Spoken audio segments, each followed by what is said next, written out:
It's April 7th, and this is CCN. On today's broadcast, can HCHS be beautiful?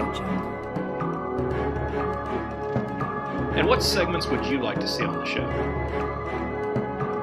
We'll look into these questions, plus Belle Townsend and MJ Mayo key you in on what's going on out in the world and here at HCHS. This is CCN, and now, Belle Townsend. Good morning, Henderson County High School, and welcome to the CCN. My name is Belle Townsend. And I'm MJ Mayo. Thanks for joining us today, and stay tuned for a special guest a little later in the show. So without further ado, let's jump right into your announcements. A congratulations is in order for the Colonels baseball team on defeating Union County 5-4 and Trigg County 12-10. If you are a current senior in the National Honor Society, please remember to turn in service hour sheets to Miss Dickens in Blue 111 before this Friday. You must have 10 hours completed. Please remember that there will be no more late start Wednesdays after spring break. The deadline for prom background checks and non-student verification is tomorrow, seniors. If you do not have a request by tomorrow, you will not be allowed to bring them to prom. Talent show sign-up sheets are now outside all 4 lunches, and auditions will take place April 25th through May 6th. All talents are welcome, and each participant singing must audition with the song you plan to perform in the show. Please contact Caleb Hilton if you need accompaniment before your audition. If you have any questions, see the CCN's very own Belle Townsend or Caleb Hilton. Distinguished young women sign-ups will be April 26th and the 28th outside cafeteria during all of the 4 lunches. The prom committee has a meeting at 3:30 this afternoon in Green 206. Attendance will be taken. For those of you who have not yet bought your prom ticket, they will be $35 through tomorrow, cash only, no checks. All prom committee members and prom court nominees must purchase a ticket. Attention juniors! For those of you with a 3.5 or higher GPA as of December, then you may be eligible to participate as a marshal, usher, or usherette during this year's graduation ceremony. Please see Mrs. Crafton at the Blue Unit desk if you have questions or would like to sign up. AP Catalyst scholarship applications are available at all unit desks. The scholarship is offered to students seeking financial assistance in paying for AP exams, who are enrolled in 2 or more AP classes or having siblings also enrolled at AP classes. Applications are due tomorrow. Seniors, tomorrow is my birthday. And tomorrow is also the day your graduation invitation orders are due to make sure they are here before you graduate. Place your order at balfour.com.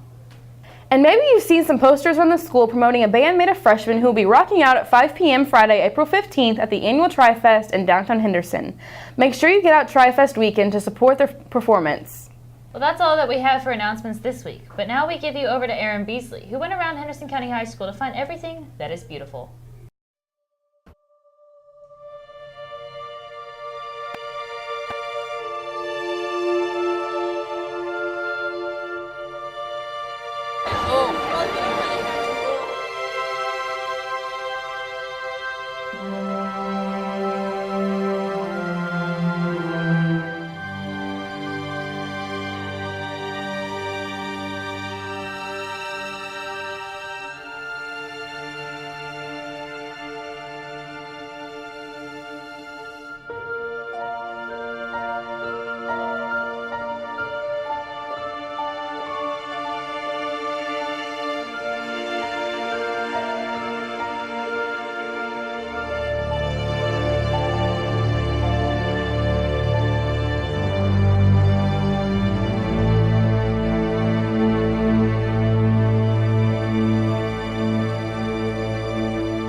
Thank you, Aaron. I hope everyone has a new perspective on Henderson County High School when it comes to things we find beautiful. The massive trove of emails, contracts, and other papers from Panamanian law firm Mossack Fonseca is being called the largest document leak in history. For more than a year, a huge team of international investigative journalists sifted through the data. On Sunday, the German paper Süddeutsche Zeitung and members of the International Consortium of Investigative Journalists began publishing stories linking titans of business and politics, including 12 former and current heads of state, to secret offshore bank accounts and shell companies set up by Mossack Fonseca. Much of the behavior revealed by the leaked documents isn't itself a crime. It's legal to have offshore bank accounts, but the accounts can be used to launder money or hide incriminating connections. The team of journalists has said it would release a full list of people and corporations involved next month. Around the world, the revelations are prompting public backlash, official investigations, and at least one high-profile resignation. In some countries, though, they're being met by a different kind of resignation, a familiar sigh and collective shrug. The Wisconsin primaries on Tuesday night ended up roughly how everyone expected. Ted Cruz defeated Donald Trump by double digits and walked away with almost all the delegates in the state. It could be a turning point in the Republican primaries, though Trump has multiple big elections in the next month, including his home state of New York, which might help him in the confusing delegate math it'll take to get the Republican nomination. Speaking of home state battles, Brooklynite Bernie Sanders will face off against former New York Senator Hillary Clinton in the Empire State in 2 weeks. Sanders is riding some momentum after winning in Wisconsin on Tuesday night, though he only claimed 13 delegates more than Clinton, in what is an increasingly narrow path for him to cinch the nomination from the former Secretary of State. I've said it before and I'll say it again. This election is going to be going on for a long time. The Prime Minister of Iceland stepped aside on Tuesday after widespread outrage and massive street protests. A statement from his office says he has not resigned. The Panama Papers say that Sigmundur David Gunnlaugsson and his wife had secretly set up offshore accounts through a shell company that was seeking money from failed Icelandic banks that received government bailout funds. Gunnlaugsson said he and his wife paid all their taxes and have done nothing illegal, the Associated Press reports. He also said his financial holdings didn't affect his negotiations with Iceland's creditors during the country's acute financial crisis. Those assertions did little to quell the controversy. In what is believed to be a first, the Bible could be adopted as a symbol of Tennessee after the legislature narrowly approved a bill designating the Holy Bible as the official state book. The measure now goes to Governor Bill Haslam. Critics call the proposal both unconstitutional and sacrilegious, Nashville Public Radio reports. They also pointed out there are many versions of the Bible, none of which are specified in the resolution. The Senate version of the legislation, HB 0615, was sponsored by State Senator Steve Sutherland, who noted the importance of the Bible in Tennessee's history, both in its role as a historic record of important family milestones and the heart of the state's multi-million-dollar Bible printing industry. After a debate over the bill, the Senate approved it on a 19-8 vote. Both Haslam and Attorney General Herbert Slattery have questioned whether the bill is appropriate or constitutional. And now, Cassie Hopgood wanted to see what segments you, our wonderful viewers, would like to see. Thanks, Belle. You know, I've been thinking lately, have you ever wanted to see something on the CCN but never got the chance to see it on the show? Well, this week, I came up with a way not only you can, but everyone in school can. So we came up with the segment box, so that everyone who wants to get input can get input. Anyways, we made this so anyone who wants to get input can get input. Not just us making the segments, but people that couldn't get into the show can. So all of you interested in putting an idea in the segment box, come to the library. It'll be at the desk. Thanks, Cassie. Excellent work as always. And speaking of excellence, let's take a look at some of the amazing entertainment stories you need to know about. Directed by Jon Favreau, based on Rudyard Kipling's timeless stories and inspired by Disney's classic animated film, The Jungle Book, is an all-new live-action epic adventure about Mowgli, a man-cub who has been raised by a family of wolves, but Mowgli finds he is no longer welcome in the jungle when fearsome tiger Shere Khan, who bears the scars of man, promises to eliminate what he sees as a threat. Urged to abandon the only home he's ever known, Mowgli embarks on a captivating journey of self-discovery, guided by panther-turned-stern mentor Bagheera and the free-spirited bear Baloo. Along the way, Mowgli encounters jungle creatures who don't exactly have his best interests at heart, including Kaa, a python whose seductive voice and gaze hypnotizes the man-cub, and smooth-talking King Louie, who tries to coerce Mowgli into giving up the secret to the elusive and deadly red flower, fire. The Jungle Book seamlessly blends live-action and photorealistic CGI animals and environments, using up-to-the-minute photography and storytelling techniques to immerse audiences in an enchanting and lush world. The wild adventure swings into theaters 3D on April 15, 2016. The Walking Dead 6th season finale left viewers shocked on Sunday when it ended with a nail-biting cliffhanger. As Last Day on Earth drew to a close, the villainous Negan, played by Jeffrey Dean Morgan, finally made his debut. The character wasted no time proving why he's a force to be reckoned with, taking his barbed-covered baseball bat, Lucille, to the head of a major character as the final scene faded to black. However, due to a camera angle switch, fans were left wondering which Alexandrian met their end.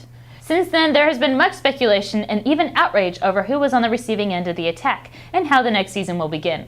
Executive producers Scott M. Gimple and Robert Kirkman appeared on Talking Dead immediately following the show and spoke about the cliffhanger, claiming it was setting up a larger storyline that would be explored next season.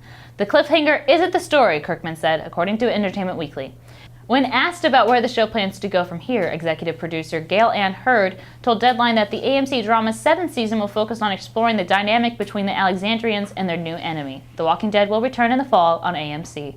A video of puppies exists that is not only absolutely darling, but is also helping dogs in need with every single click. I repeat, you can watch a video that, in every tangible way, is making the world a better place for dogs every time someone watches it. The video was created to showcase the power of puppies and is definitely succeeding in doing just that.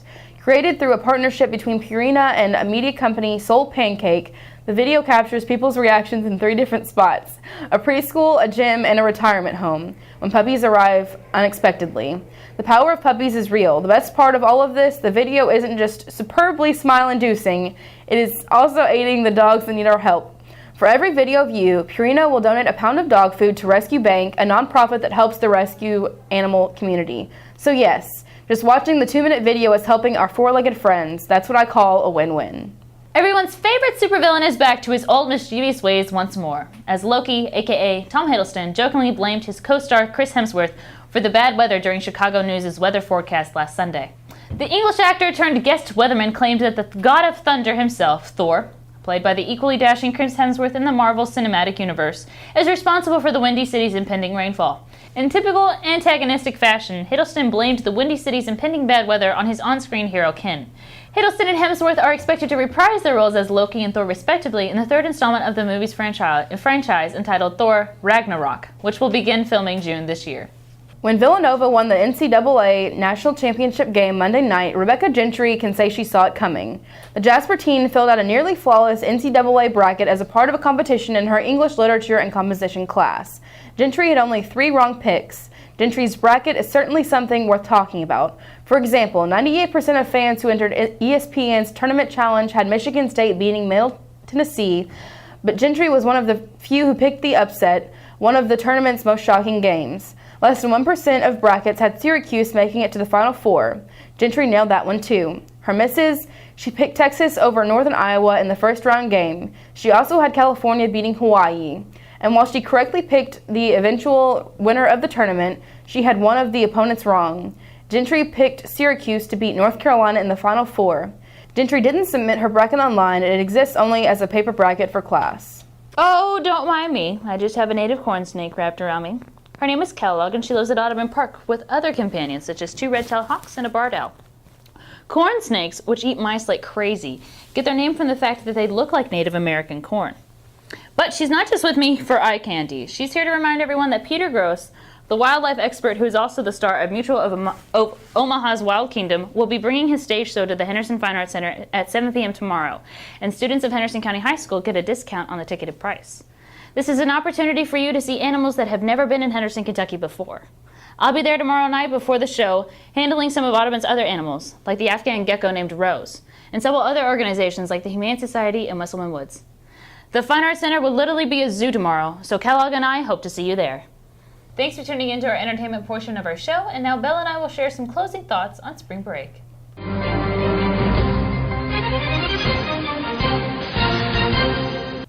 It's the beginning of April. Cue the sunscreen advertisements, the heckling airline discount emails, and the Facebook pictures of pretty much everyone in a tropical location looking too tan and sipping a giant fishbowl drink with a mini pink umbrella. Spring break season, exciting and depressing depending on how you look at it. As someone who travels to national parks instead of relaxing beaches, I've posted my fair share of Instagrams with the hashtag SpringBreak2K whatever. But let's not forget the point here, MJ. I don't want you off reminiscing about Yellowstone next. Spring break is really about who you're with, not where you are, whether that be in Florida or Greenland. I hope everyone gets to spend time with who they love, like family or friends. A break is a time to relax and cool down from all the school buzz. But don't do anything stupid, Henderson County. Be safe and have a good time. And with that, we're done for this week. Thank you for checking in with us. My name is Belle Townsend. And I'm MJ Mayo. And this has been the CCN.